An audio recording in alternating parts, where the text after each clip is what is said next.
ಬೆಳಗಾವಿ ಜಿಲ್ಲೆ ಹುಕ್ಕೇರಿ ತಾಲೂಕಿನ ಯರ್ನಾಳ ಗ್ರಾಮದಲ್ಲಿ ಶ್ರೀ ಆದಿಕೇಶವ ಪೂರ್ವ ಪ್ರಾಥಮಿಕ ಶಾಲೆ ಹಾಗೂ ಶ್ರೀ ಗುರು ಬ್ರಹ್ಮಾನಂದ ಆಂಗ್ಲ ಮಾಧ್ಯಮ ಪಬ್ಲಿಕ್ ಶಾಲೆ ಯರ್ನಾಳ ನೂತನವಾಗಿ ನರ್ಸರಿ ಶಾಲೆ ಪ್ರಾರಂಭೋತ್ಸವದ ಕಾರ್ಯಕ್ರಮವು ಬಹಳ ವಿಜೃಂಭಣೆಯಿಂದ ನೆರವೇರಿಸಲಾಯಿತು.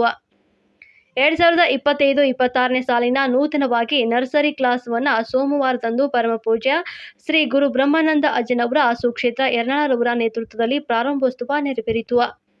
ನಂತರ ಶ್ರೀ ಗುರು ಬ್ರಹ್ಮಾನಂದ ಅಜ್ಜನವರು ಮಾತನಾಡಿ, ಶಿಕ್ಷಣ ಎಂಬುದು ನಮ್ಮ ಉಸಿರು ಇದ್ದಂತೆ. ಎಲ್ಲರೂ ಶಿಕ್ಷಣವನ್ನು ಪಡೆದುಕೊಂಡು ಗ್ರಾಮೀಣ ಪ್ರದೇಶದ ಮಕ್ಕಳು ನಾಡಿನ ಹಾಗೂ ದೇಶದ ಉನ್ನತ ಸ್ಥಾನವನ್ನು ಪಡೆಯಬೇಕು.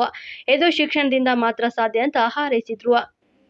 ಈ ಸಂದರ್ಭದಲ್ಲಿ ಎಸ್ಎಸ್ ಮಠದ ರಮೇಶ್ ತಳವಾರ್, ಬಸವರಾಜ್ ತಳವಾರ್, ಟಿಎಸ್ ಲಡಗೆ ಮತ್ತು ಗೋಪಾಲ ಮಠದ ಮಂಜುನಾಥ ಯಮಕನಮಡಿ, ಮುಕುಂದ ಮಠದ ಹಾಗೂ ಶಾಲಾ ಶಿಕ್ಷಕ ಶಿಕ್ಷಕಿಯರು, ವಿದ್ಯಾರ್ಥಿಗಳು ಮುಂತಾದವರು ಈ ಒಂದು ಸಂದರ್ಭದಲ್ಲಿ ಭಾಗಿಯಾಗಿದ್ದರು.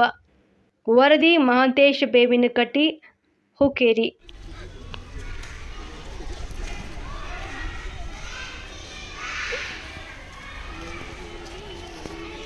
ಪಾಲಿಸು ಈ ಬಾಳನು ಬೆಳಕಾಗಿಸು.